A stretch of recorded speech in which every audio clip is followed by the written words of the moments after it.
ఆయన అబ్దుల్ కలాం గారు బయోపిక్ చేస్తున్నారని తెలిసింది. అవును. ఓమరావతి గారు డైరెక్షన్, ఆదిపురుష్ డైరెక్షన్ చేసిన ఆయన. అవును. ఏంటి ఎలా ఉండదు ఆ సినిమా ఎలా ఉండడేమో కానీ ఓమరావతి గారు డైరెక్షన్ అనేది ఒప్పుకోమండి. ఒక పబ్లిక్గా ఒక కామన్ మ్యాన్గా చెప్తున్నాను. సో ఆదిపురుషుని బాగా చండాలం పట్టించినటువంటి డైరెక్టరు. సో నేనేమంటానంటే డైరెక్టర్ మారితే బాగుంటుంది. దీనిలో అబ్దుల్ కలాం పాత్ర చేసేటువంటి మన ధనుష్ గారు is the wonderful actor. Mass అయినా క్లాస్ అయినా హిస్టారికల్కైనా కొంచెం తీయగలడు, నటించగలడు. సో నేనేమంటా అంటే డైరెక్టర్ మారితే బాగుంటుంది. అబ్దుల్ కలాం అతను మామూలు మనిషి కాదండి. ఒక రాష్ట్రపతి, మిసైల్ తయారు చేయించినవాడు, క్షిపణి మన దేశానికి అందించినవాడు. మామూలు మాటలు కానీ ఆయన చదువుకున్న విధానం కానీ మనం స్టూడెంట్కు బాగా ఉపయోగపడే సందేశాలు ఎన్నో ఇచ్చాడు. మెసేజ్ అలాంటి మెసేజ్ ఇచ్చినటువంటి మంచి వ్యక్తి. సో అబ్దుల్ కలాం గారు రాష్ట్రపతిగా చేశారు, మిసైల్ తయారు చేశారు. మన దేశానికి కావాల్సినటువంటి క్షిపణి ఎప్పుడైనా కానీ ఏదైనా కానీ యుద్ధం ప్రకటించినప్పుడు ఒక క్షిపణి వేసేస్తే మొత్తం దేశాలన్నీ నాశనం అయిపోతాయి. అలాంటి మంచి ఒక క్షిపణి మనకు తయారు చేయించి వెళ్ళిపోయాడు. మంచి శాస్త్రవేత్త కూడా ఆయన. సో ఆయన జీవితం, ఆయన లైఫ్ స్టైల్ అనేది ఒక ఇన్స్పిరేషన్ టు ఎవరి స్టూడెంట్కు అతని బయోపిక్ అనేది చాలా ఇంపార్టెంట్. సో ఈ సినిమాను డైరెక్టర్ ఒకరు మారితే బాగుంటుంది. అదే కోరుకుంటున్నా, డైరెక్టర్ మారాలని. కంపల్సరీ సెట్ అవుతారండి. ఎందుకంటే ఇప్పుడు సినిమా అనేది ఏంటంటే వివిధ స్టైల్, అంటే ఏదైనా కానీ చేయగలడనే వాడే యాక్టర్ అవుతాడు. ఇప్పుడు బాలకృష్ణ అయినా, చిరంజీవి అయినా, వెంకటేష్ అయినా, నాగార్జున వాళ్ళ పాత్రలు ఇదే చేస్తాము అంటే అక్కడే ఆగిపోతారు. ఒక మామూలు స్టార్గా ఏదైనా కానీ చేస్తామనేటప్పుడు పెద్ద స్టార్ అవుతాడు. ఇప్పుడు ధనుష్ నేను కూడా పెద్ద స్టారే. పెద్ద అంటే మరి నేషనల్ కాదండి, స్టార్. ఎందుకంటే అతను చాలా పాత్రలు చేశాడు, మంచి పాత్రలు చేశాడు. మాస్ కానీ, క్లాస్ కానీ, లవ్ ట్రాక్ నడిపడం కానీ, తర్వాత ఒక మాస్టర్గా మన తెలుగులో నటించిన అతను ఒక మాస్టర్ అని ఒక సినిమా తీశాడు. దాన్ని ముందు మాస్ అనేది తీసి సినిమాలు తీశాడు. ఇవి మాస్ కానీ ఒకటి హిస్టారికల్ అనేకుడు అని కానీ, అంతకుముందు అదేంది మన ఒకటి కరాటీ, ఒక తెలియని ఒక విద్య కరాటీలో కంటే ఒకటి మల్లు విద్యం లాంటిది అది. అలాంటిది ఒక సినిమా తీశాడు. సో దాంట్లో స్నేహ వాళ్ళమ్మ వాళ్ళ భార్యకు కూడా నటించినట్టు ఒక సినిమా ఉంది. సో డబుల్ యాక్షన్ చేశాడు, అన్నీ చేశాడు, మంచి క్యారెక్టర్ చేశాడు.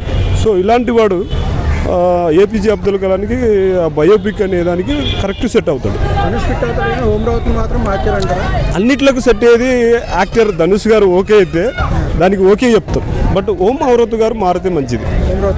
ఓమరావతి ఏంటంటే ఒకవేళ తీసిన తను దయచేసి ఒక 6 నెలల్లో లేదా ఒక సంవత్సరం బాగా ఇది మన అబ్దుల్ కలాం చరిత్రను చదవాలని కోరుకుంటున్నా.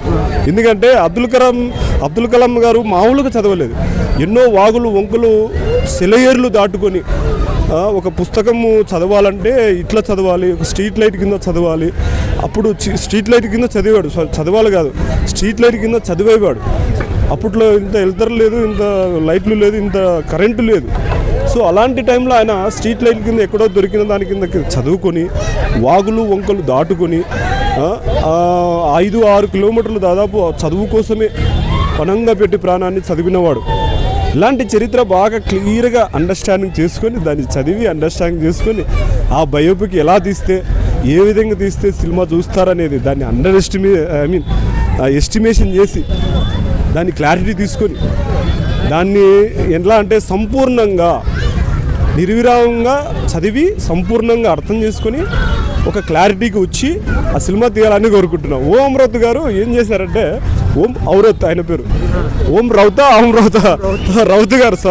ఓమరావతి గారు ఏం చేశారంటే ఆదిపురుష్ సినిమా ఒక ఘట్టం, చిన్న ఘట్టం. ఆ ఘట్టం ఏంటంటే సీతమ్మ దేవిని ఎత్తుకుపోయేది రావణాసుడు. ఆ ఘట్టం తీసుకుని ఒక పెద్ద సినిమా తీశాడు. అది కూడా మామూలు సినిమా, విఎఫ్ఎక్స్లు రకరకాలుగా వాడేసి ఆ పనిముట్లు దంచడం ఏంటి, రావణాసుడు పనిముట్లు ఎల్డింగ్ వేయడం ఏంటి, ఆ సినిమాలో ఎంత చండాలంగా తీశారు. సరే తీశాడు రైటే, కరెక్ట్ క్లారిటీ కోసం పెద్ద ఏంటి పక్షులు వస్తాయి, జటావాయు అనే పక్షి ఒక్కటే ఉంటుంది ఇందులో 1000 లక్షలు తీశాడు. ఎంత చండాలంగా తీశాడు. ఇంకోటి ఏంటంటే రాముడి గెటప్పు చండాలంగా తీశాడు. అది క్రిస్టియానిటీకి కోసమని యేసుప్రభు స్టైల్లో తీశాడు. ఎంత దారుణం అంటే ప్రభాస్ను అడ్డగోళంగా వాడుకున్నాడు. ఇది ప్రభాస్ ఫ్యాన్స్కే కాదండి, ప్రతి ఒక్కరికి అవమానమే. ఎందుకంటే ప్రభాస్ను గారిని కానీ మన ఫ్యాన్స్ కానీ ఏమో అనట్లేదు. ఇక్కడ ఓం ఔరత్ అనే డైరెక్టర్ మాత్రమే మేము ఏంటంటే వద్దంటున్నాం. ప్రభాస్కు ఇలా తీశాడు, ప్రభాస్ వేస్ట్ అనట్లేదు. ఇక్కడ ఎవరైనా కానీ ఏంటంటే హీరోని తప్పు పట్టరు. చిరంజీవి గారు ఒక మాట అంటుంటారు, ఏదైనా సినిమా ఫెయిల్ అయితే డైరెక్టర్ చేతిలోకి వెళ్ళిపోతుంది, డైరెక్టర్ని అంటారు, ఫిట్ అయితే హీరోని అంటారు. అది 100% కరెక్టే అండి. ఎందుకంటే డైరెక్టర్ చేసే సినిమాలు ఉంటాయి.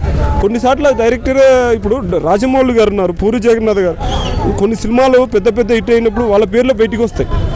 రాజమౌళి అంటే ఆటోమేటిక్గా రాజమౌళి సినిమా, పూరి జగన్నాథ్ సినిమా, ఆయన ఎవరు మనకి ఇష్టవంశీ సినిమా అని పేర్లు బయటికి వస్తాయి. అట్లనే సినిమాలు బ్లాక్ బస్టర్లు అయితే వాళ్ళ పేర్లు బయటికి వస్తాయి. చండాలం అయితే హీరో పేర్లు కానీ అదేంది ఆ తీసిన వాడి పేరు ఎవరు అని అంటారే తప్ప నటించిన వాడిని ఎవరు అన్నారు.